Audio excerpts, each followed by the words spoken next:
Okay, hopefully you can all see my screen. Yep, it's all good, Rachel. You're good to go. Okay, let me just get rid of that. All right, just bear with me whilst I pull up what we need to be looking at.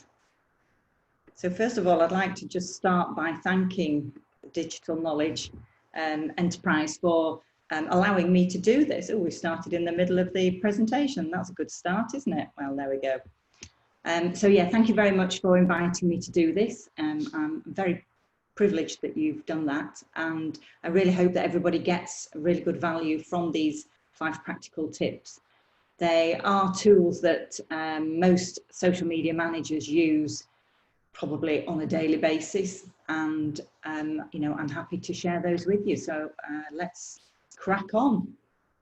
So the first thing that I'm going to say is what you're going to learn today, which is really how to quickly resize an image from your desktop using a product called Faststone Photo Resizer. Now that isn't actually available for Mac, and I'm working off a Mac today, so I've got some screenshots for you on that one. But the other 4 products I'm going to go live in and do a demonstration for you. We're also going to look at Facebook Creator Studio, later.com, and we're going to be looking at how to screenshot very quickly with a fabulous tool called Jing. And then I'm going to show you how to make those eye-catching images using Canva. So we're going to start with the Faststone Photo Resizer, and I believe that we have a bit of a poll to ask people. Actually, the question is, how many of you struggle to resize images? And I think that Rory is going to launch that poll. Is that correct? There we go.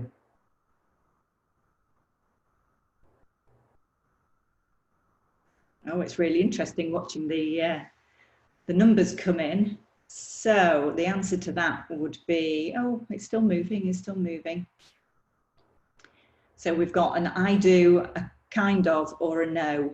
And the kind of and the no are absolutely neck to neck. So that's really interesting. So, okay, well, we'll just go through this one very quickly.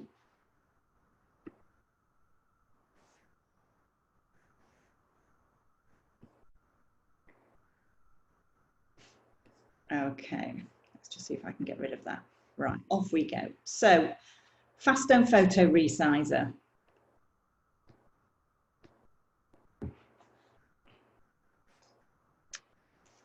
As I said earlier, it's only available for a Mac. So here are a few screenshots, but when you go to download it to your PC, you can obviously follow through these from the recording.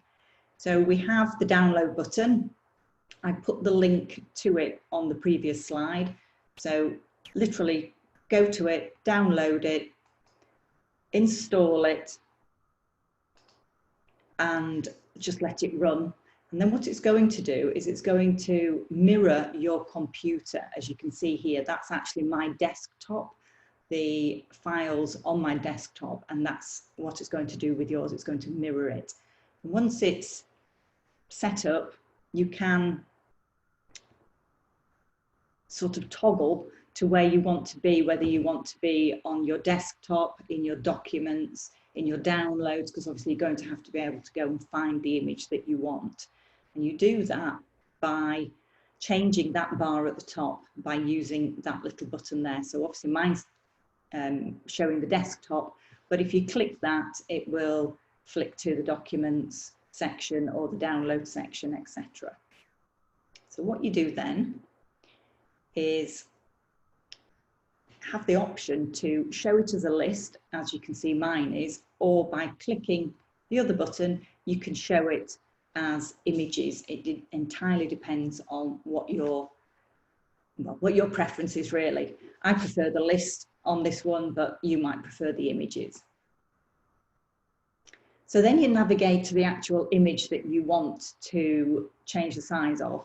And on this particular one, I've got a 6x4 inch image that I want to change to a square 9x9. So once you click on the image, it then takes it into the preview. If you click add, it will then add it to the right-hand side window pane, and then you just click on it to highlight it. And then what will happen is, I'm just going to, I've got all your images showing here, and it just means that I can't see what I want to do. So basically we'll highlight it, and then it will ask you what you want to format, what you want to, or where you want it to download to, and then it will ask you the advanced options. So if you click all of those, then it takes you into the section up here where it offers you all sorts of different things, but today we're just talking about resizing. That's the only one that we're interested in, so it's clicked on the resize option. Then it's going to ask you, do you want to resize it in pixels, or is it a percentage of the original image, or is it in print? So I've gone for print, which is 9 by 9 inch. I've popped the 9 by 9 in there, and then I click OK, and then convert. And then once you've converted it, close it and go to where you asked for it to be downloaded on your computer. And you will see that there's the 6 inch by 4 inch has now become a 9 inch by 9 inch. So that's just a quick and easy way to resize. Sometimes, and you'll see actually when we get into Canva, quite often you can do what you need to do inside of Canva for social media, but sometimes there is just an image that you need to create to a special size, and that's one way that you can do that. Okay. Audrius, do we need to, or do you want to ask some questions? Yes, Rachel, I was about to interrupt you. Before we move into the next tool, there are some people who are unsure as to why they should resize the photos. So why do they need to resize their photos, please? Okay, so basically each of the platforms, Facebook and Twitter and LinkedIn and Instagram, they all have different sizes for the images that go into their news feed. So one image doesn't always work well. So for an example, Instagram's more square and Facebook's more rectangular, although actually it's going a bit more square now, isn't it? Certainly LinkedIn is a little bit more rectangular, and Twitter is as well. So you just would need to be aware of that, because sometimes when you put an image in, it might chop the head off somebody, or it might chop something out that you don't want to be chopped out, and it doesn't look very professional. Okay, wonderful, thank you. And another one from Miriam. She's asking, is there an image resizer for Macs? That's a really good question, and I don't know the answer because I'm such a new Mac.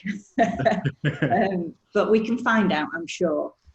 Right, okay. There will be something. There will be something. To be fair, when we go into Canva at the end, Canva has templates for all the social media platforms, so you might actually find you don't need it, but it's just a handy tool to know about. Yeah. Okay, wonderful. That's it from me, and back to you, and I'll be back with more questions in the later stage. Okay, that's fine.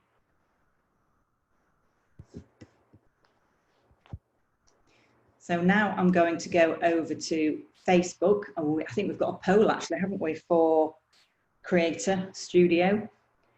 What was the poll on that one? Are you currently scheduling posts on social media?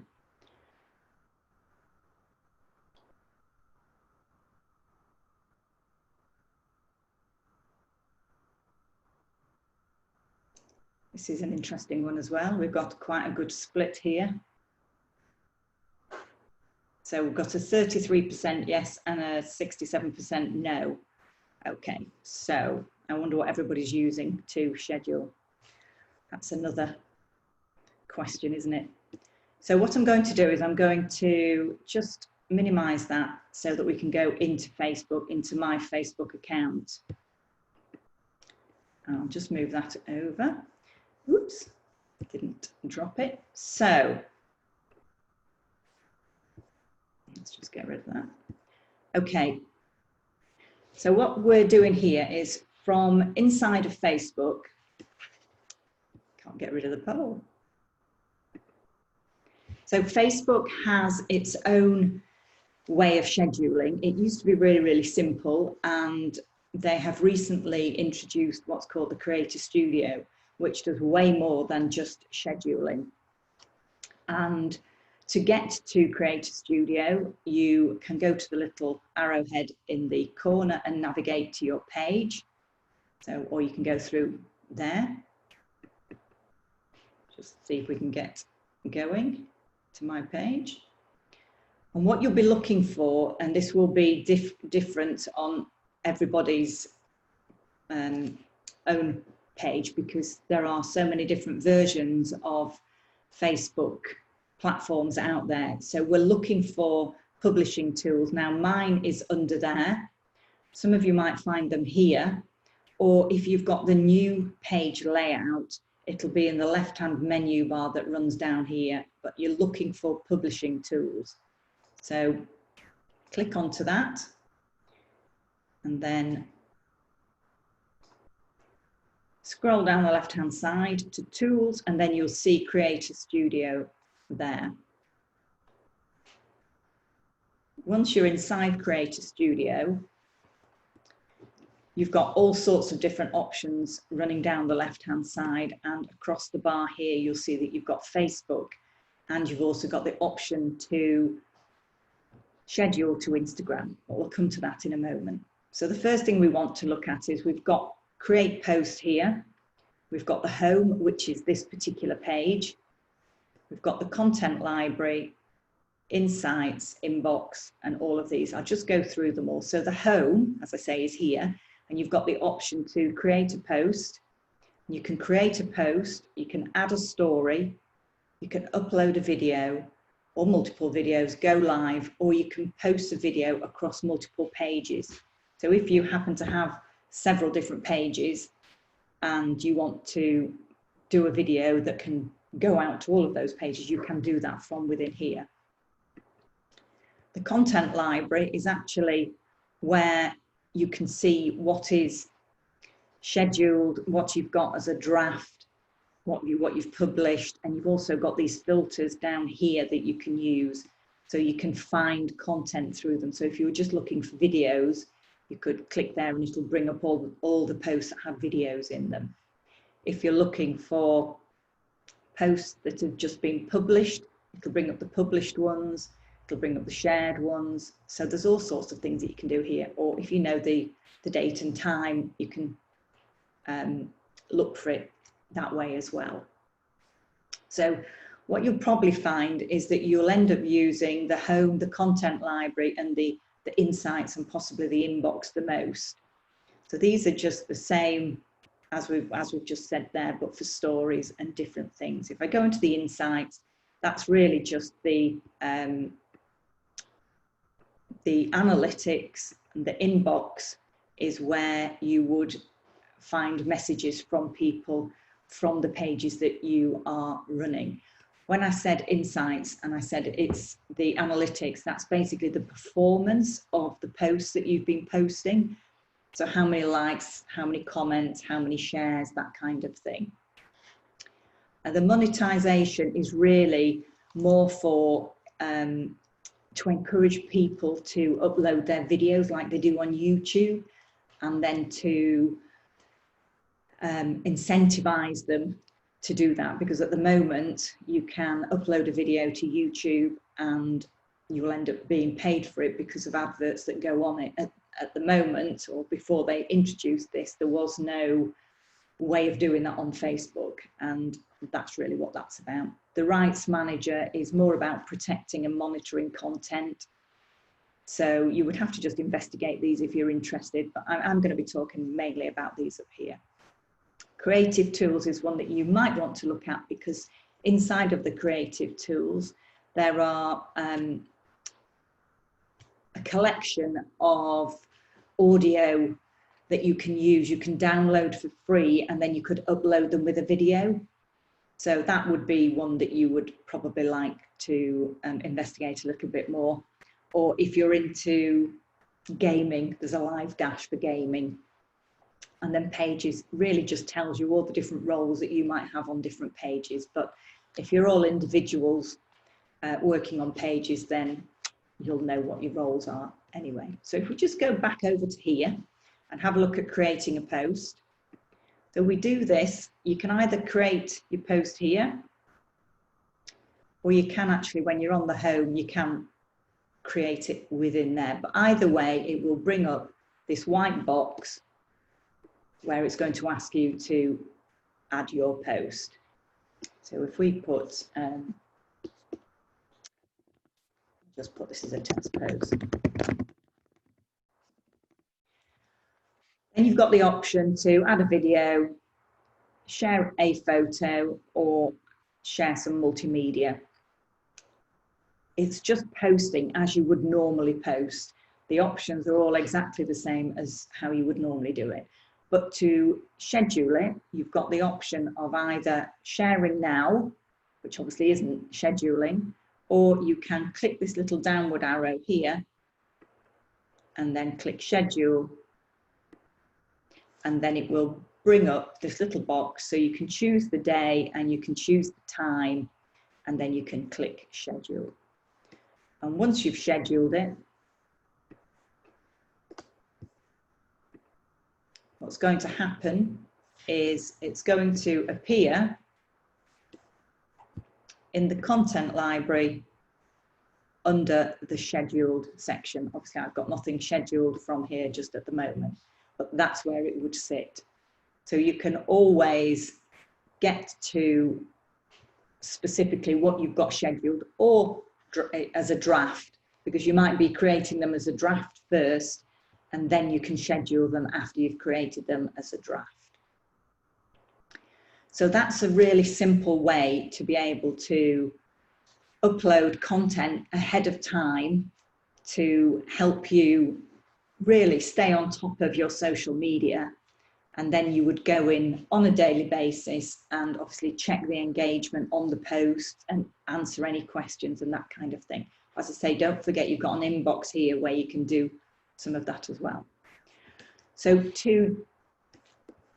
I should just say that was to do a post. If you want to do a story, it's pretty much the same principle. Just have to choose the page that you want, and then have to keep moving this little image box around, sorry. And then you can add a photo or add text. I'm not sure I've got a photo. Let's go. Oh, it's totally the wrong size and shape of a photo, but let's just go for that. Oh no, it's okay. It's not too bad. And then you can see you can add text. You can add a headline. And you can change the style. You could change the color. And then you can add a button as well if you want to, and enter a link into there. And that would, what is going to change there, learn more, and your text would be up here. And you can drag and drop the text around. That's not a problem at all. And then if you go to share to story, it will give you the option to schedule it as we did previously with the other post. Okay, let's just go back. It doesn't want me to go back. Just bear with me. There we go. Clicking on the wrong backward arrow. Okay, so that's Facebook. You'll see that the bar at the top has now changed to purple. And so now you've got an indication that you are in Instagram and you're not scheduling for Facebook. What you need to do is obviously click the appropriate one that you want to use. And then it's very similar to Facebook. You've got the create your post. And now it only gives you the Instagram feed or Instagram TV. It doesn't allow you to post to stories as yet. But Facebook have a habit of sneaking these things in when you're not expecting them. So just keep an eye on that, because I'm sure at some point stories will appear in there. So if we take the Instagram feed, you would again type in whatever it is that you want to say in your post. You would add your location as you would normally do. So mine's Harrogate, North Yorkshire. And then you would add your content.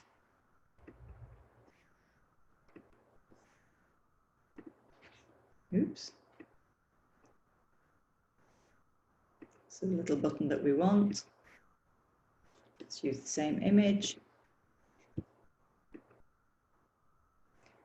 And then you can publish, or if you wish, you can schedule or save as a draft. And it's exactly the same scenario where you can choose the day and you can choose the time. So once again, it's all scheduled ahead of time and you don't need to worry about it. You just need to go in and make sure that you're answering comments and engaging and keeping the momentum going, but at least you don't have to worry about it. And when you're scheduling, of course, it really does help you to, I suppose, theme what you're wanting to post or have a strategy, rather than just sitting there at 5 o'clock at night thinking, crikey, I've not posted anything today. What can I do? What can I put out very quickly? Which is not really what you want to do, because that's just sort of panic posting. You want to really think about what it is that you're going to post and what the objective of the post is. You know, what you're trying to get out of it. Is it funny? Is it entertaining? Is it brand awareness? Is it something salesy? You know, you want to have a clear idea of what it is and why you're posting. Okay, let me just see if there's anything else that I need to tell you about that.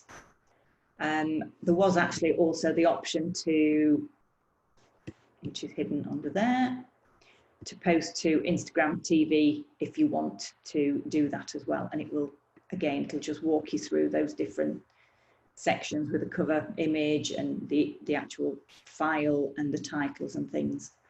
And then you can publish or schedule again.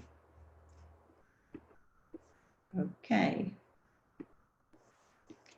So that brings us to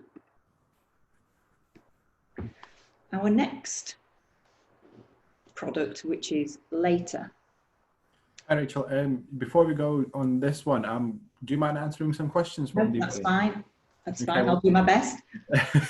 Right. Okay. We've got a question from Anonymous, and he or she is asking, can you schedule recurring posts on the Creative Studio? You'd have to do, you can, but you'd have to put them in manually. So if it's the same kind of post, you just need to schedule it every Friday manually, basically. Yeah. Right. Okay. Wonderful. We've got another one from Ivone. She's asking, I love Creative Studio for posting on Insta from desktop.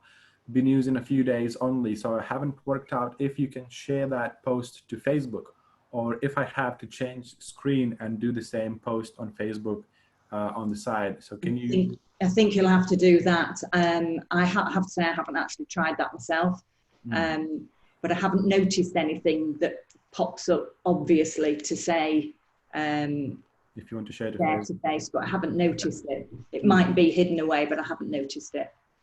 Okay. And I personally tend to do things manually in that respect, because I don't particularly want the post that I'm putting on Instagram to also go on Facebook at A, the same time, and B, with the same amount of hashtags. Because I don't want to talk Instagram on Facebook, because they're two different platforms. Yeah. So I tend to just, you know, even if I put the same post out on the same day, I would just put it out at different times. Okay, wonderful. Thank you. Another one from Julie. From Julie and Sharmini, they're quite unsure what are the advantages or differences between stories and posts. Well, stories, there's two separate news feeds, one for the stories and the general news feed. But what tends to happen is stories only actually stay around for 24 hours. Yes. So if you've got something that you want to have a long shelf life, then it needs to go in the news feed. But if you've got something that's just quick and you don't mind if it disappears after 24 hours, then you can use a story. Now on Instagram, you can use a story highlight to move that story into, which then means it will stay there permanently. If that's, if you're using Instagram and that's what you meant. But the biggest, some people only check stories and some people will check both. But the biggest difference is really just the 24 hours. Okay, excellent. And we've got another one from Alice. I must have missed this, but she says, I can see there are expired and expiring tabs in the content library. I think it was on Facebook when you had it opened on the Creator Studio. And she's asking, is there a certain amount of time given to you to schedule the post in the future? As in, if you post them, put them in the content library, I think, and if you don't post them, they expire somehow.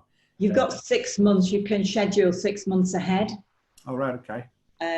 So I think that the expired is, I think it's just that they've been, I'm not 100% sure. I don't use it. I think it's just that they've run out of date. But yeah, 6 months. You can definitely do up to 6 months.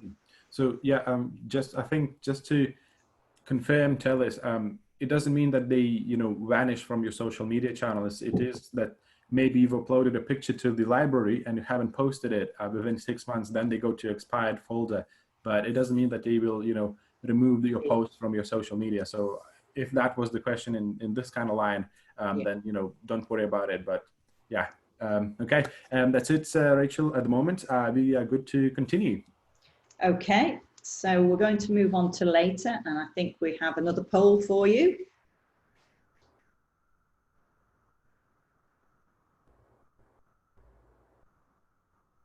Hopefully.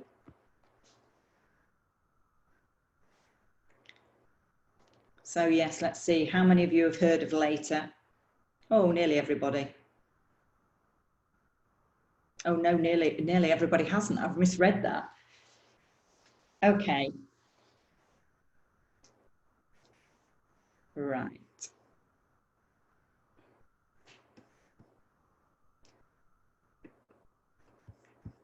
Okay, so let's just pop into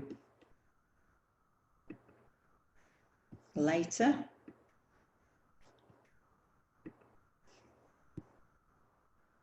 Just move that out of the way. So this is later.com. Later.com is another app that you can do your scheduling to.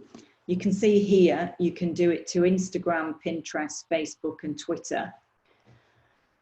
I personally, obviously don't do any of those on here. I have this purely for Instagram and use it for different clients, but mainly I was using it because Facebook didn't have their version of posting to Instagram. So it's sort of, I still use it. It's got some great features, but you might find that the Facebook version of scheduling is enough for what you want to do. And later does have, well, this is a free version that I'm showing you, but it does have an upgraded program as well. And that upgraded program has a lot more features, but it sort of depends on, on whether you want to pay for those features or not. So how it works is you've got the calendar and a media library. So the media library is, well, your calendar is what we can see here. I just move that out of the way. You've got a preview, you've got a week to view, or you've got a month to view. So we've got three posts in there, just so that you could see this as a demonstration. And that's the week. You've got the dates here, so you could click onto there to see the third post, because I've got 2 in one week and 1 in another. We'll go back to the preview in a minute. So basically, your media library shows you all the images that you've got available, that you've uploaded. Conversations is actually where you can manage conversations that are going on inside of Instagram, but it's an upgrade. The analytics, there are some basic analytics, but anything meaty that you might want are actually on an upgrade again. The collect media is, well, actually, I don't use that. I've never had the need to use it. And the LinkedIn bio is actually quite new, and that would be worth investigating, because that's actually a way of using links out of later back to your website, as you can probably read there, and you can set it up. Just click through and it walks you through what you need to do to enable you to actually direct traffic to your website, which of course you can't really do from within Instagram, but you can do this through the linked bio. So if we go back to the calendar, what you would do to begin your post is to upload media, which will take you to your images and things that you want to do. Bring in the particular image that you might want to post. I'm not going to bring one in, but you would just bring it in as normal. Oh God, I will.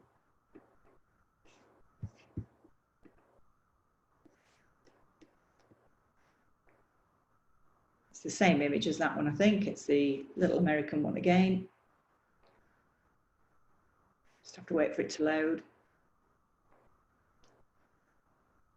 And then you click on it, and then it's going to show you the image.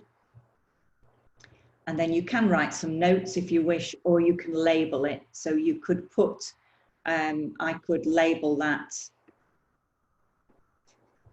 I don't know, USA holiday, whenever it was. You can then create the post. And you'll see here, we've got an edit. If you click into the edit, you can crop the image if you're not happy with the size of it. You can use different filters, as you can if you're loading from your phone. And then you can also put text on if you wish to do that. Look what happens here. So it's a really good platform. You've just got to know what you can do for free and what you can't. So once you've uploaded the image and you're happy with everything, you would type the message. What you can then do is, well, they will give you hashtag suggestions, but the hashtag suggestions do tend to be the more popular hashtags. And really what you want to do when you're posting to Instagram is look for, you can have the odd one that's a popular one, but you're really looking for hashtags that are not in the millions. You want to be looking for the ones in the 1,000, because your post has more chance of staying around for longer if you've got less popular hashtags. So I tend to do the hashtag research myself. I don't tend to use that option, but it is there if you want to do it, if you want to use it. The saved captions are basically, I use this for my own hashtags. So there you go. We've got USA holiday, Grand Canyon, ranch, whatever. It's here. If I click onto that, they're sort of preloaded and then they just go straight into there. So that's a real big time saver. And you can have, obviously you just create it here, name it, put in the hashtags that you've done your hashtag research on, and then pop them into there. You can use emojis. You can tag people here. You can actually even put the hashtags into the first comment, but only with the upgraded plan. And then here you've got your link bio that we talked about a few minutes ago. You can add your location, and then you can schedule here. Just click on there and you can pick your date and your time. And then if you set this up, you can either have it so that it will automatically post, or it will send you a notification and then you can manually post it yourself. It's entirely up to you. So obviously I'm not going to post that one at the moment. Let's just see if we can exit out of it. So once you've created your posts, if you go to the preview, and this is really one of the main reasons why I started using Later, was because I wanted to be able to see what the grid looks like. Because sometimes you'll look at something and you'll think, actually, I wonder if that is better there, or if that one might be better there, or did I actually prefer that one in the middle? And it means that you can give the feed a really nice aesthetic look that's very, very pleasing, which is half the battle in Instagram, is making that grid look nice. Now, obviously, the ones that have already been posted, I can't move about. It's only the ones that have the 4 arrows that allow me to move about.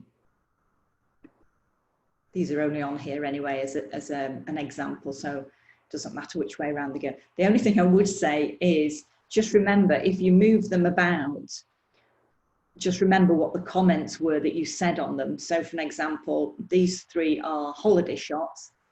If I'd put that one first, that one second, that one third, and on that one, I'd put something like continuing with the holiday feel, and then I decide that I'm going to move it to the first, obviously the comment wouldn't really make sense because the holiday theme is just starting. So you just need to bear in mind what the comment might be.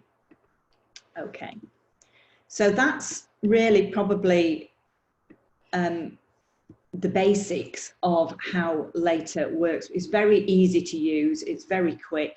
You can upload from Google Drive and Dropbox, or just from your computer. But there is, of course, this upgrade plan. Having said that, I don't think it's very expensive either. I think it's about £8 or £10 a month, so it's not hugely expensive. However, I will show you another way to achieve this when we go into Canva, if you don't want to use Later and you want to use Facebook. But again, you can, two other things that I should mention. You can use stories, you can upload to stories, but again, it's an upgrade. And if you want to put multiple images onto Instagram, it's an upgrade. So it's free for one image, but if you want to put multiple images into a post, that's also on the upgrade. Okay. How are we doing? Is everybody doing all right? I hope so. Hi, Rachel. Right, I think you're about to move to the next tool. So before we do that, there are a few questions, if that's okay with you. Yeah. We've got one from Yvonne, and she says that she's using Hootsuite for scheduling most of her posts except Instagram. Yeah. Do you think Later is a better option? Well, funnily enough, Hootsuite, you can schedule from Hootsuite to Instagram. When it first came out, it was really quite clunky because you had to go through an app, and I just fell out with it really, and which is why I ended up going to Later. But to be absolutely honest, that was a couple of years ago, and Instagram at that point were a bit funny about people using third-party tools to post, but they don't seem to be bothered now. So you might find that it was clunky, because they had to do it in a certain way to get around Instagram's rules and regulations. It would be worth checking it out again and having another go. But it is an alternative, but you can actually do it from within Hootsuite. Right, okay. Yeah, that's wonderful. Another one from Carol. She's asking, does the Facebook algorithm favor scheduling from its own Creator Studio rather than Hootsuite?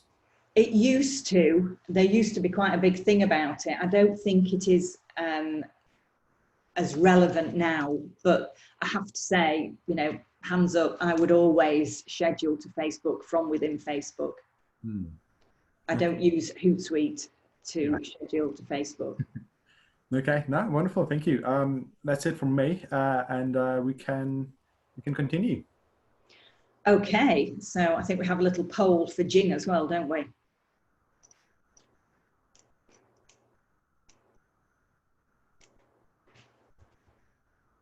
So have you used Jing for screen capturing before? Oh, right, okay.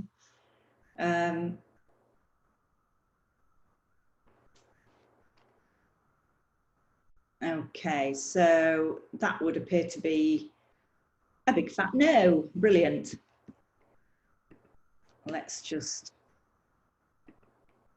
have a little look at Jing then. So, oops, keeps coming back. Let's just come out of here, if we can. There we go, oops. Right, so Jing. Well, the first thing that I need to tell you about Jing is that it is a fantastic little tool. That's the tool there, Jing TechSmith, and you'll see it just popped into the corner of my computer. Now, Jing has been around for about 8 or 9 years, and I must use it 20 times a day. However, they are just going to upgrade it on the 14th of this month. So I would imagine that what I'm about to show you will be in the upgrade, but there will also be some extra features. I did write down what the extra features were. I can't remember where I put them.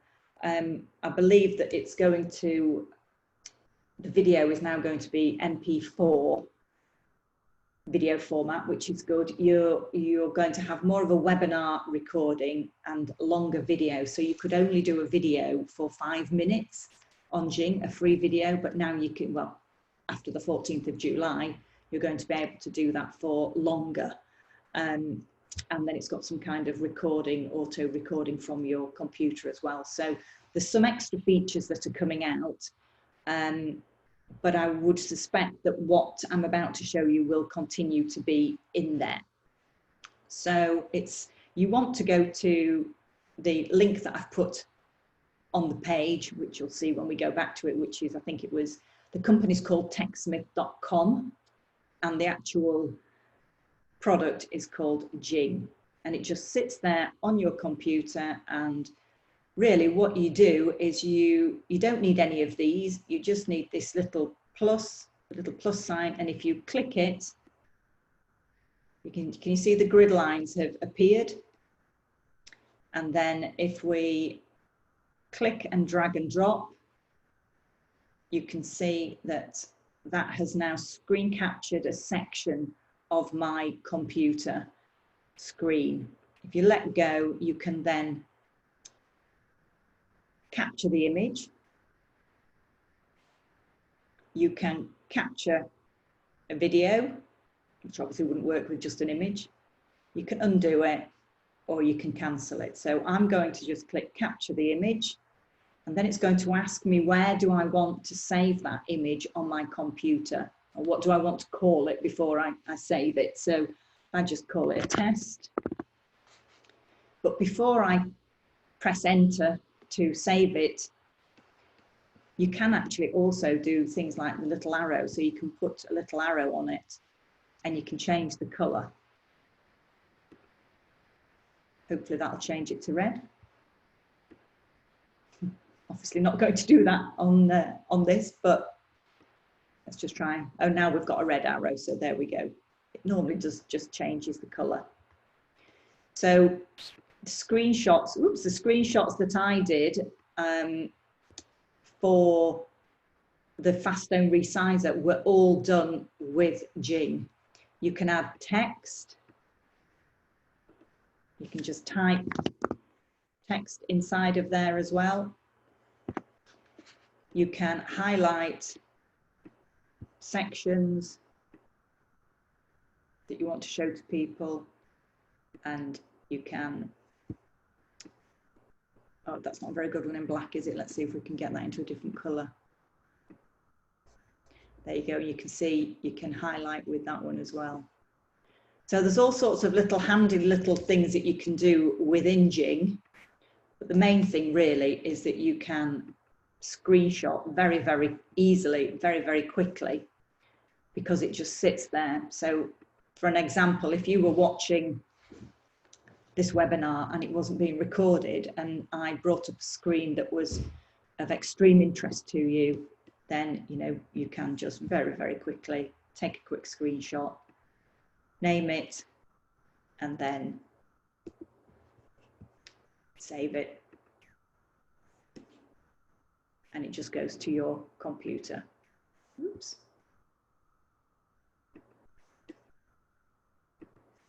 And then you'll be able to find it. So it's a very, very quick and easy tool to use. And once it's downloaded, it does generally just sit. Well, actually, you can move it around. You can just drag and drop it to wherever you want it to sit on your computer. I'm not sure I'll be able to do that because we're on the webinar, but you literally just click on it, hold it down, and then just move it to wherever's convenient for you. Okay. So that was Jing. I have to say it's one of my favorite tools of all time. Hi, Rachel. So before we move to Canva, there's one question from Veronica, and she's asking, can I have some context, please? What sort of situations will I want to use this for, the Jing tool? The Jing, well, it could be that you are just wanting to screen capture or take an image of a logo, or it could be that you want to take a section out of, so we're looking at me talking and there's a microphone. I might not want all the background in it, so I might just want to cut me out or just take a screenshot of me. There's all sorts of different things that you could use it for.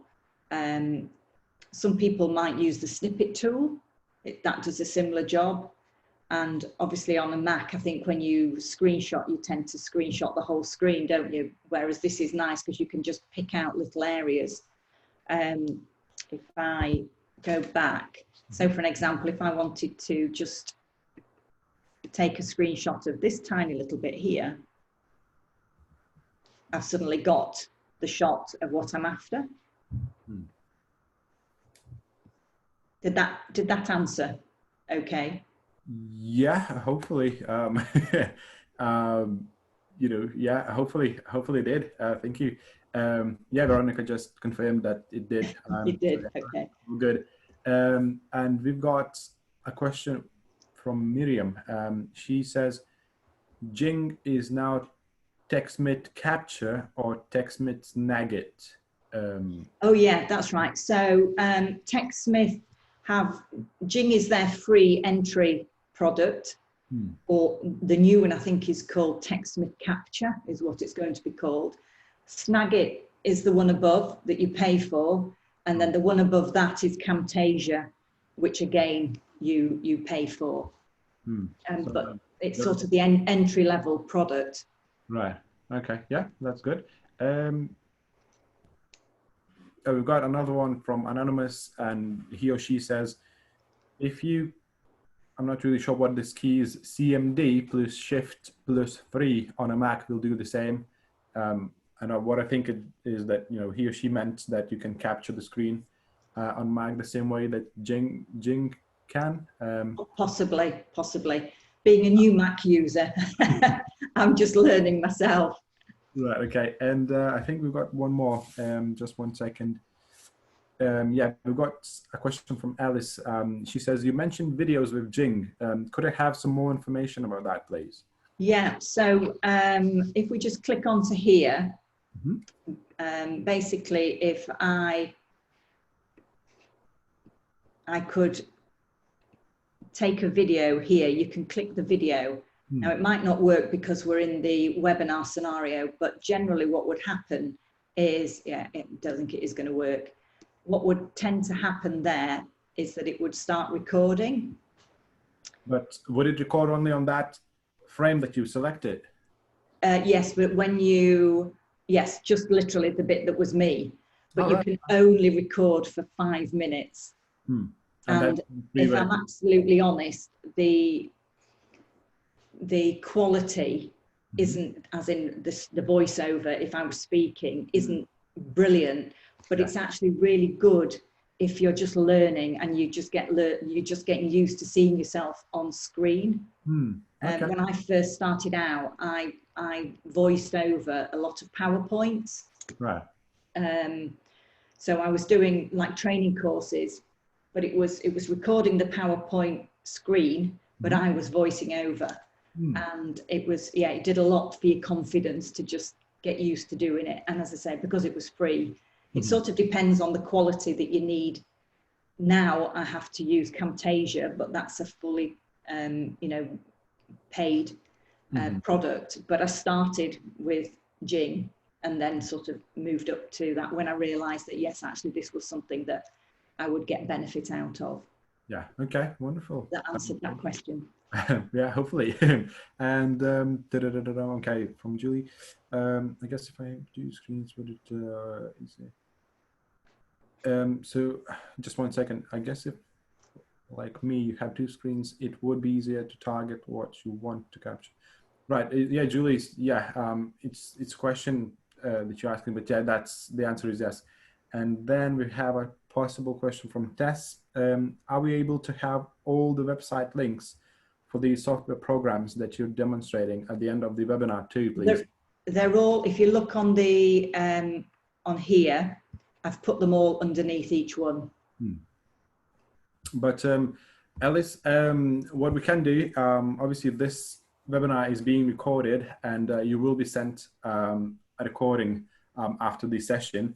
But what we can do is I can ask my colleagues to put the links in the email as well, so you can have them on hand and very easy to navigate to these tools. So don't worry about that. We'll sort it out for you.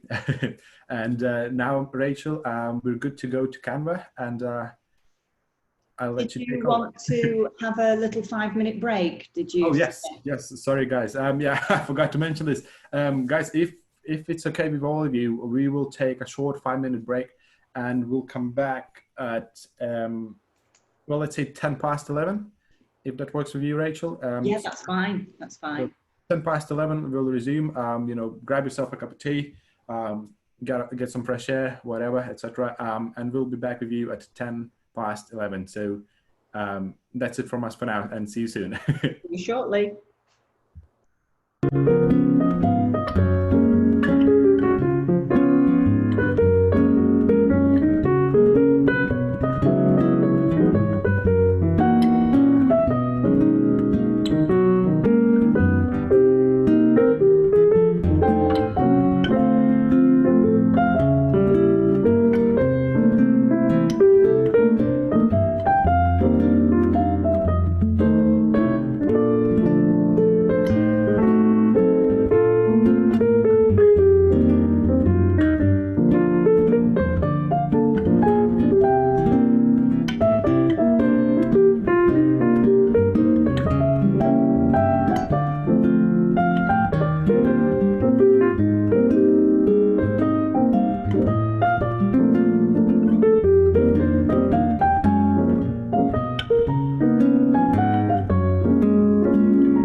Okay, welcome back everybody. I hope you had a good little break.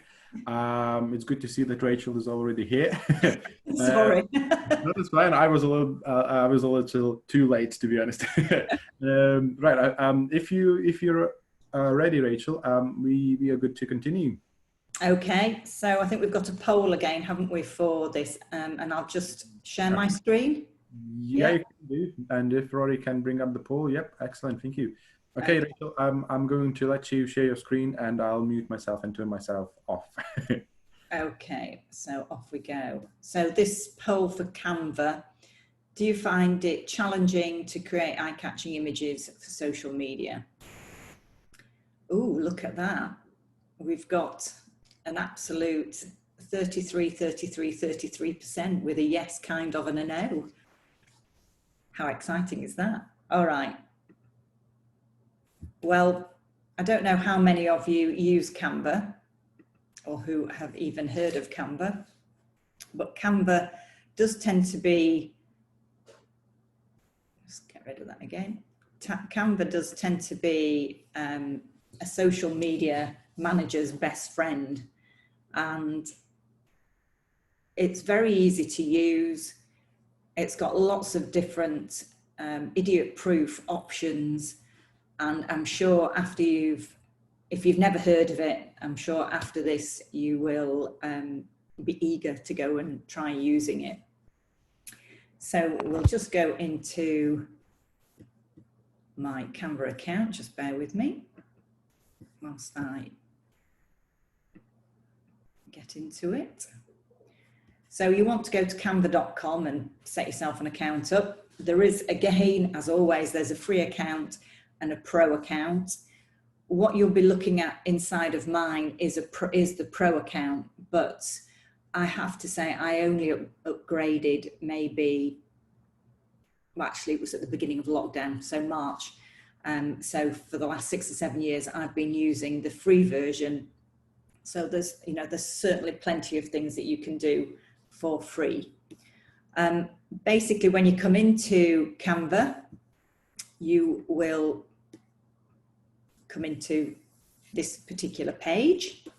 Just going to move the images again. And Canva makes life very simple when it comes to social media and marketing, really, because it has these templates here.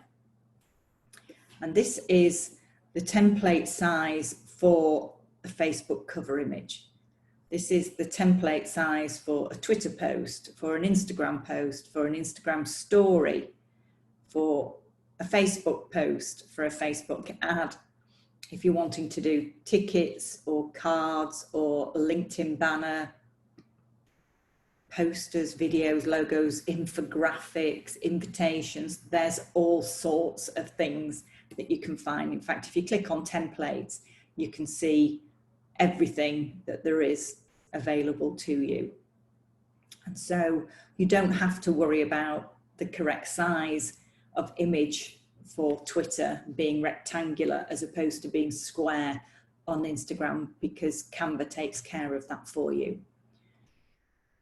You've also got the Discover section where you can find extra photos, or you can just go in and look at photos of animals specifically, or you can look at icons, social media.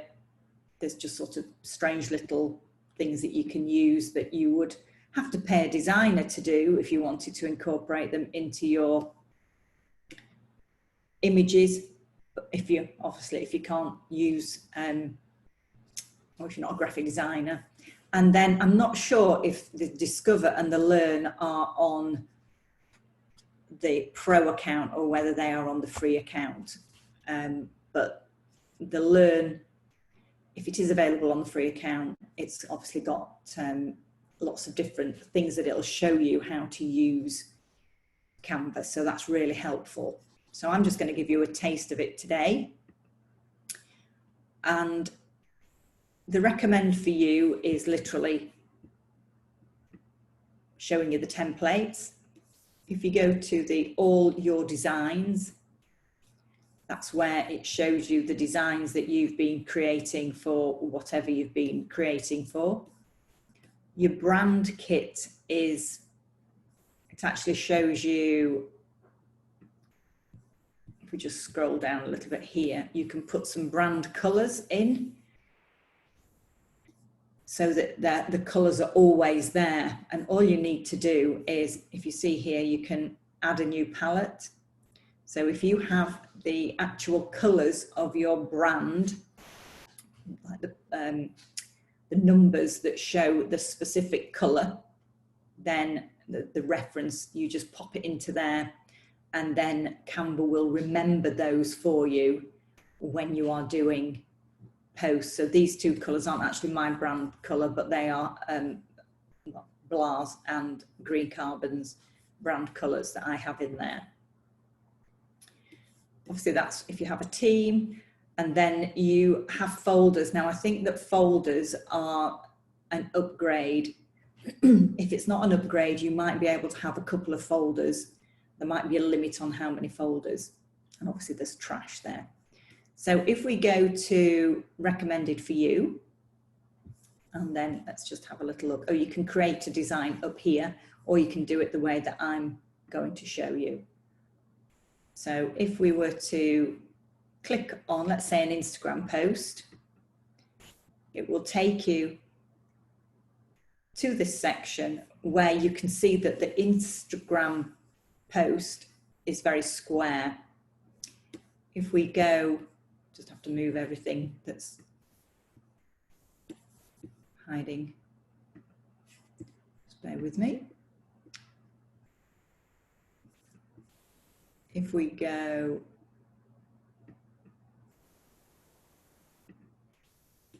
back one, we can then look at a Twitter post, and you'll see that a Twitter post is more rectangular. So we'll stick with the Twitter one, just, no, we'll go for the Instagram one. So what you can do then is when you begin, the first thing you can do is you can title the actual image. So it could be that you're going to do something that's seasonal, and so it might be that you want to call it, you know, summer offer or whatever it might be. You name it according to what is relevant to you, but then it just means that you'll be able to locate it easier. So in the templates over here, this is your menu bar running down the left-hand side in black. We've got templates. These are already pre-loaded images that you can just use straight off. So for an example, I could use that one because it's there and it's handy. I could go into it and I could say, well, actually, I don't want it to say that. I want it to say, I don't know, always add value. I don't want it to have a date, so I'm going to take that out. But actually down here, I want it to say my, oops, that's not capitals, is it? Rachel Moore social media. Maybe that's a little bit small. So I highlight it, and then I can go up here and I've got the option to increase the size of it. I've got the option to change the color of it, and I can make it bold. I can also change the wording, not the wording, the text, the typeface. So if I'm then happy with that, that's fine. If I decided that I didn't like the brown, which obviously it was an autumn post, wasn't it? It said happy autumn, everyone. So they've gone for the orangey shade because it's autumnal. But if I decided that I wanted to change that, I could go to backgrounds, and I'm hoping this is going to work now I've said that. And if I click on the pink, phew, it's made it more pinky. I could click on there and make it more bluey or greeny. So you could actually have a series of posts like that, this is how you duplicate it. So I could duplicate that, and then I could maybe have this one with a purple background, and then I could duplicate again and have this purple one with a yellow background. And then I could change the wording inside here to reflect something different, whatever you want it to say. But the point is that you've got 3 very quick posts there that you could use straight away. It's taken probably a minute to create those. So that's how you can use the templates. As we go back to the templates, and as I say, there's lots of different templates that you can use, and you just literally, oops, click over. I'll just get rid of that. If you group it all together, you can delete everything in one go. There's a little button there that's a lock, so you can lock everything together and delete it. So again, you could just change the wording to suit what you want to say. It's very, very quick. And there's a button there if you want to delete it. So if we go down to the next one, that's uploads. And if you click on uploads, this is your media library. These are the images that you've pulled up and you've pulled into Canva from your computer. Now, I did mention, I'll just go straight to the bottom. I did mention that on the paid version, you can have folders. So what you can do is you can then, by clicking the little 3 dots at the top, you can actually move those images to a particular folder, which means that you don't have to have a very busy media library like I have here. You could have everything hidden away in your folders. It is quite a good way to do it, but as I say, it's only available in the paid version. So if we go back to uploads, you literally just click on upload. Let's go back to our favorite little America image and upload it. And there it is. You can upload multiple images at one go. You don't have to do them individually. And then we just group all that together. Click on the image and it automatically populates into there. And then we can, so you've basically got these that will drag and drop, and you've also got the little one there which will pull it down. So we talked about resizing images. This is a great way to resize very easily. You might decide that you want the wagon to be over to the right so that you can actually see the horse, or you might just want a picture of the wagon, and then you can do it like that. Or you might decide that actually you want to make it smaller, and then you want to put, if you go to elements, the elements section gives you shapes. So if I chose that shape, and you'll see that it's actually picked up the color palette automatically. It's picked up one of the colors from within here. Not that I would want to use the brown, I don't think, but you know, you could make a headline here. And then we would go to the text box and we would add a heading. So again, we would just move that up to the top, space it out so that it's nice and central, highlight the wording, add our own wording, holiday, and then we can change the color if we wish of the wording. We can change the typeface. There's lots of different typefaces. I think on the free one, if I recall, some of these are grayed out. because they're not available unless you go on the Pro. And then you could actually even change the color of that to any of the colors in here. Now you'll see that we've got those two branded colors, they're already sat there. So if this was a post for a client, then obviously I could use their branded color. If I don't see the color that I want there in any of those, I can go into here and then I can either type in a specific color, or I can start to, you know, choose a particular color that, well, maybe I want a blue one, or maybe I want red, or maybe that's a better color, red, you know, and then you're into the palette for red and you can choose the kind of thing that you want. So that's a really horrible image that I have actually just created there, but what it has done is it's shown you how to resize an image and how to put a headline and text.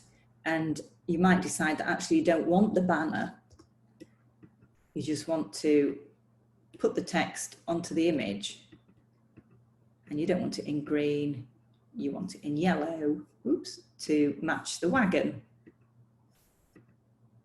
And hopefully that's in yellow now. So you can see how quickly you can start to build up images. If we just duplicate that and then get rid of everything again. Some of the other things that you can do are, if you go down again, you've got a background, some plain backgrounds up here, or you've got a selection of different backgrounds. Now, some of them you'll see say free, and I'm not sure how far I'll have to go to, oops, that wasn't very clever, was it? Not sure how far I'll have to go to find one, but sometimes it pops up with Pro and a little crown, which means that you have to pay for that one. So it might be that you don't see what you want in here. And then what you can do is you can go, I've never purchased an image from Canva. Even when I was on the free program, I never purchased an image from them. Basically what I would do is I would go, if I didn't see what I wanted here, I would go down to the more, and you can go into Pexels or Pixabay, because I believe, I don't know if Canva own Pexels, but I believe they own Pixabay. It's just making me think that perhaps they do own Pexels as well, with that being in here. And these images are all for free, and you would type in the top what it is that you're after, click enter, and then it will come up with some images that you can then click on, and you can just start to create whatever it is that you want to create. Oops. Then again, you would just add your text, or you might want to add one of these over the top of it. So you could then just space that out.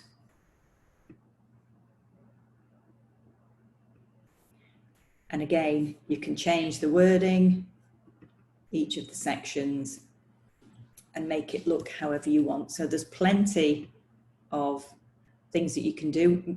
I'm sure you will all have seen quotes or testimonials or inspirational quotes. They're all done inside of Canva in exactly the way that I'm showing you at the moment. So you've also got, down here we talked about Pixabay images, but you've actually also got plenty of images inside of Canva itself, which is not in the uploads, it's in the photos underneath it.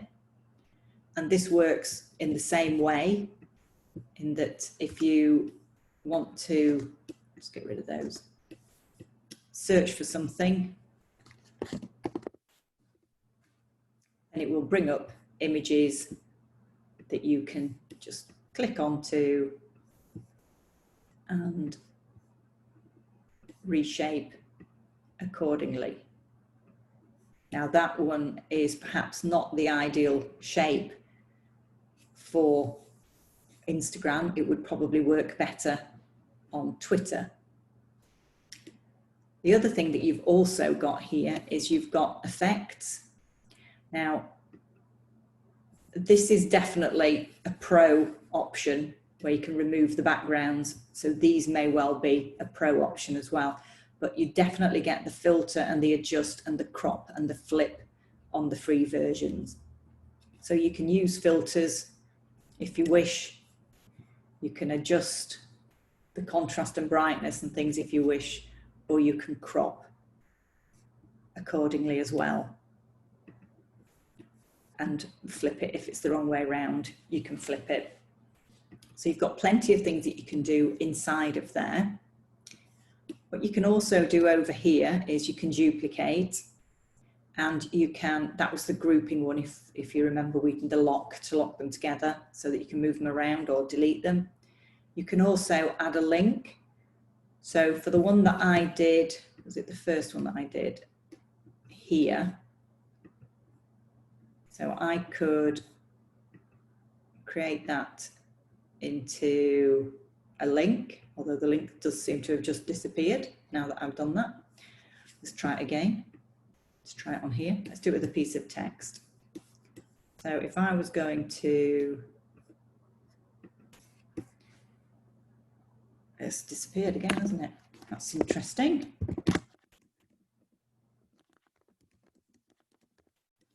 So that's too big to fit on there, isn't it? So we'll just make it a little bit smaller. A bit smaller again.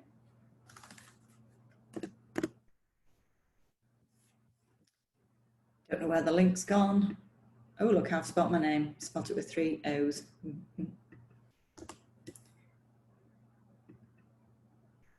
So can you see there's a little 4 arrows? That's how you drag and drop it into position.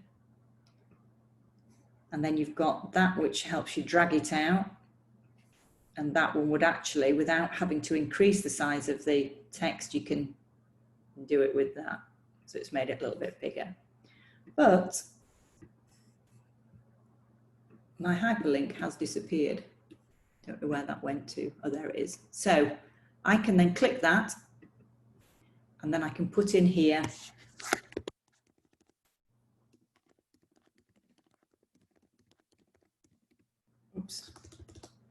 media.com, and it's going to link to that. So that's quite a handy little tool. If we go back to our little doggy, just get that into position. If we wanted to make that fade into the background, we can use this option. So you can do that, which then means if you're putting any wording over the top, the wording stands out a little bit better. One other thing that you can do is if you wanted to, say for example on Instagram, if you were wanting to have a colour theme, what you can do is just duplicate it. If you were to put a block colour in, and then you were to put an image, it was under pictures, wasn't it? Photos. There he is. Oh,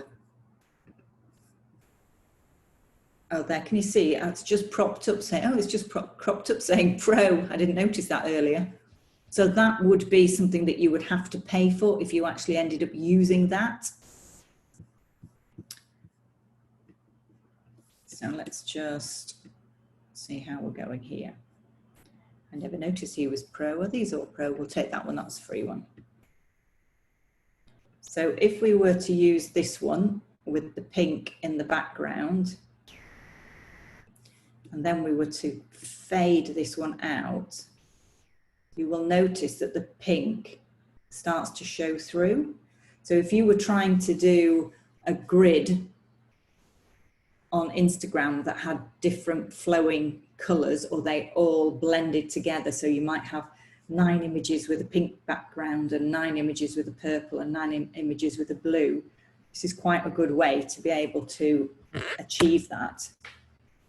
That's probably not the best image to use because there was, let's just try our little friend again, because there was quite a lot of brown, wasn't it? It was quite dark. We just do that again and then take it to the transparent. So now you can see that he's turning pink. So depending upon what is the background colour, that would show up on that particular, will show up in the background, so you can see how different they are. But it just helps you become extremely creative very, very quickly, whether you're using your own images or whether you're using the stock images that they have. I'm just going to go back to, just go on to this one.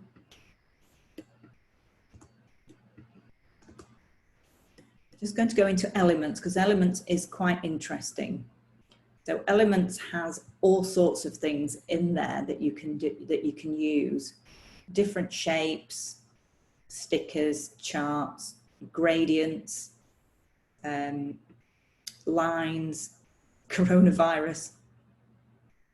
There's all sorts of different symbols in there, but you can do things like, if you type in here, frames. So these are frames that you can add. So if we use that one, and we stretch it out, it's basically a frame, oops, a frame that if we add an image to it, go to uploads, oh, I'll just use one of these for argument's sake.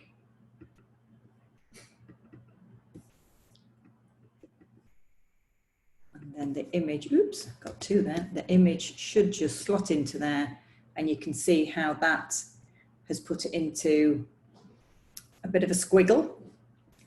Let's do another one.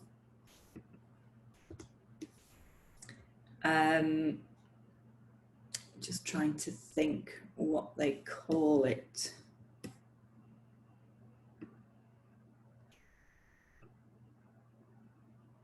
You've got these, just bear with me.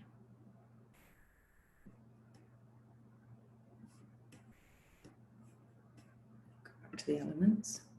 If we scroll down, you've got all sorts of things that you can use. Just goes on forever, different styles where you just literally add the image in, and then you've also got these letters. So if we wanted to do something like, I don't know, let's do S, U, N. It's probably not the right shape, is it, for these? We probably could have done with being on the Twitter, more oblong version of this, but I'm just trying to show you some of the bits and things that you can do. Resize that, and then say we wanted to add in, I don't know, pink glitter. Oops, that didn't work very well, did it? Let's come out of there. Let's go and search an image, photos. I think I've got pink glitter somewhere anyway.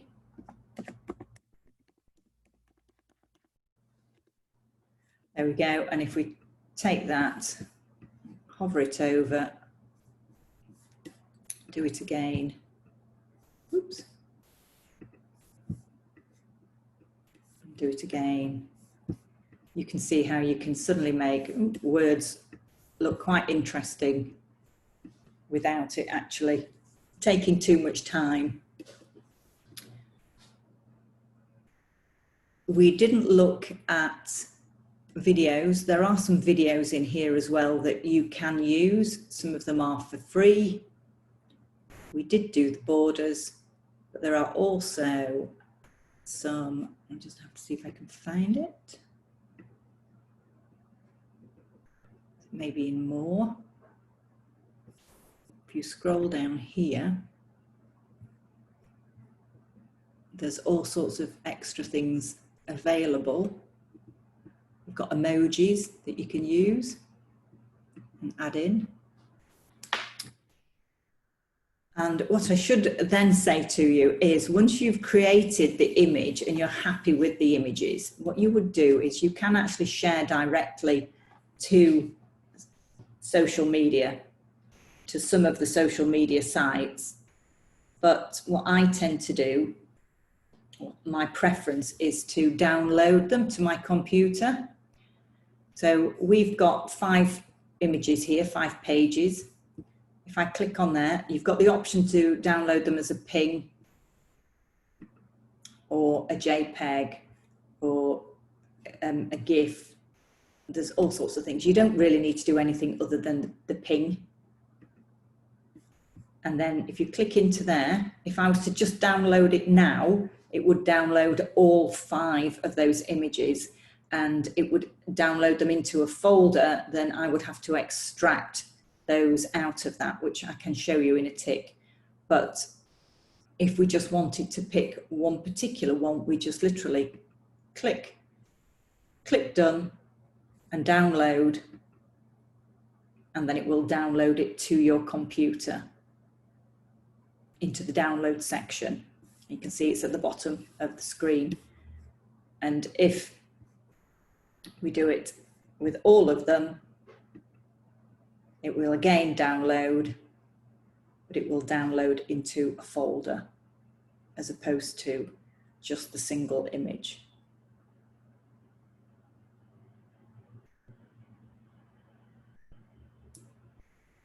So it'll take a little bit of time if you've got a few images in there.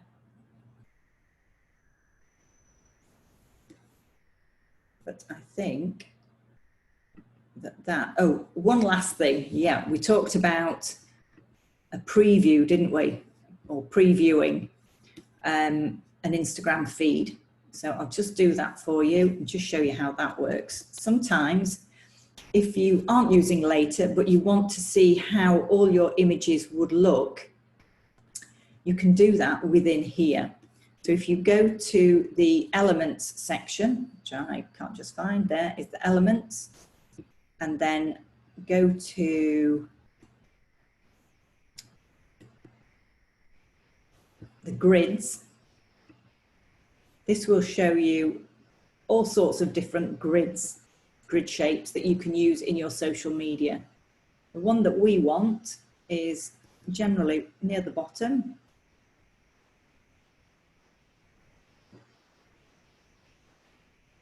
Keep going.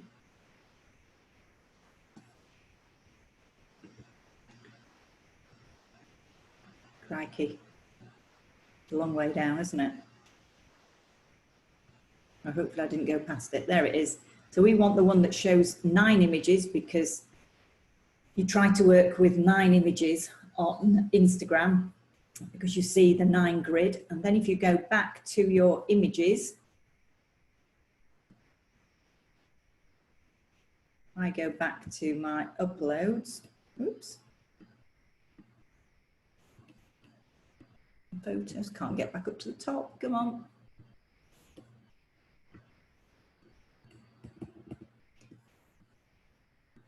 Try that one, silly me. Okay, uploads. And then what you can do is, if you want to see how something would look, you can, we'll just use these. You can literally place them into the boxes so that you can see what they would all look like next to each other. Just drag and drop into position. The only thing that you can't do in here is move them about, but if you don't like the look of them, just get the last one. I haven't got the last one, I'll just do that one again. Pop that one in. That didn't go into the right one, did it? Pop that one into there, it's the same one next to each other. So if that happened and you go, oh, well, actually, I don't like that one, you just have to click into the box and delete it, and then bring in another image that might look better. So you can't drag and drop these round, but you can manually pop them in and pop them out so that you can get a really good look, a feel for how they should look. Because what you're trying to achieve really on Instagram is something along the lines of this, for an example. So we can get a really good idea of how those images are going to look and sit next to each other. Okay, I think that is about it. So what you've learned today is you now know how to confidently begin creating outstanding images to the correct size for each social media platform, how to resize individual images, and how to schedule and automate your posts through either Facebook or later.com, which honestly will save you many, many hours of time going forward. So I'm just going to try to get back.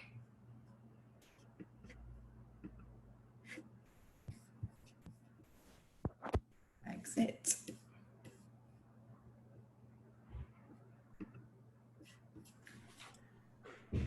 Okay, hopefully Rory or Audrius will be back in. Yes, Rachel. Wondered where you'd gone then. No, it's all good. We're all here. Thank you for today. I would like to encourage everyone to start typing your questions, whatever questions you may have. And before we jump to questions, I just want to let all of you know that we've got a really busy week next week with 3 webinars. And the first one will be on Monday, and it will be on how to build a high converting digital sales funnel part 3 with Dylan Layton. And if you have attended his previous 2 webinars, this one is not to miss, as it is the last one and will come with really useful stuff.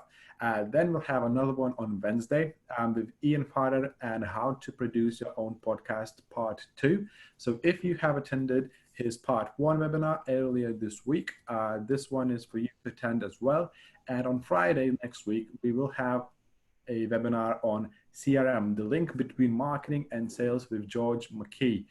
You can book all of these on our website, which is again digitalenterprise.co.uk, and a follow-up email will be sent to you after the session today. And now going into the questions, we've got anonymous question regarding the Canva. So the question is, if creating a logo on using Canva, who would hold the intellectual property on that? Would it be me or would it be Canva? No, you. It's your creation. So Canva doesn't claim any intellectual property on your creation? No. Okay, excellent. That's lovely. And then we've got another one from Yvonne. Sorry, my question earlier was with regards to why use later in preference to Hootsuite. What are the advantages? Basically, what are the advantages of Hootsuite and later? Do you know, Rachel? And well, they've all got various different advantages. I'm not sure if Hootsuite will post to stories. Now, actually, I'm saying that I've got a feeling that they had a new update coming out in the summer in June, which is last month, isn't it? Yeah. So you might actually be able to do that now, but you couldn't. But they are all very, very similar, but you just really need to see which one you like and which one works for you. And I do Twitter on Hootsuite just because I've always done it on there. I could move it into later, but it's just all set up, so I've left it. I do Facebook from within Facebook, and then Instagram, depending on the client, either through Facebook or through later. So yeah, if you're comfortable with Hootsuite and it does everything you need, just use Hootsuite. Yeah. What I could add is probably if you're looking at paid versions on Hootsuite and Canva, not Canva, later, both of these softwares do provide like a breakdown of what's available and what's not, and what you can do, what you couldn't do. So depending on your situation and your needs, you can really go into each of those softwares and look what it is that they offer, and what it is that they don't offer at the same, well, not at the same price, but at the price that they offer their services, and then basically choose the one that's most suitable for you and for your business, really. And And I think we've got another one from Ellis. Can I use Canva for other things than social media? I think this would be excellent for my e-flyer content, but how would I decide the size of it for an e-flyer? Yeah, absolutely. You can use it for all sorts of things. You can do it for creating invitations, wedding invitations, business cards. They've got so many different templates within there. You just need to go in and have a look and see if what you want is in there. But it's not specifically for social media. It just makes life much simpler with social media. Yeah, and just to kind of add a little bit more information on Canva. Canva is not just for social media. Canva is more of a tool to create, you know, eye-catching images, and those images can be posted anywhere on, you know, on social media. It can be flyers, it can be, you know, cards, anything that you want. And Alice, going back to your question on the size of the e-flyer, it's, you know, it's entirely up to you how big you want that e-flyer to be. Obviously, you know, the attention span of people are pretty much decreasing. Everyone wants that, you know, content within 1 second, within 2 seconds, and if it's not catching their attention, then just moving on to someone else. So just make sure that, you know, it's eye-catchy, it's informative, you know, and that people would want to read or look at your e-flyer. So yeah. Unlike any of the images that I just created that weren't that interesting, but practical. You know, it was just an example. For some people, it can take 5 minutes to create a really eye-catchy image. For others, it can take an hour or 2 hours. You know, it's really depending on your skill. And we've got a thanks from Iwan. Many thanks, guys. Great session. Thank you, Iwan, for joining us today. Hopefully see you soon in other sessions as well. So hope it's been useful. Yeah, hopefully it's been useful. Yeah. What I would like to say is, you know, we can give it a couple of more minutes to the audience to come up with any more questions that they may have. If we won't have any more questions, we'll have to wrap the session up, but I think we can give it a couple of more minutes for people to come up with any questions, and we'll take it from there, really. But yeah, Rachel, thank you again. That was really lovely. Some of the tools I haven't really heard of myself. Obviously, I wasn't able to vote in the polls that Rory was pulling out, but I would have voted quite on a few of them that I haven't really heard of them. Oh, right, okay. But Well, yeah.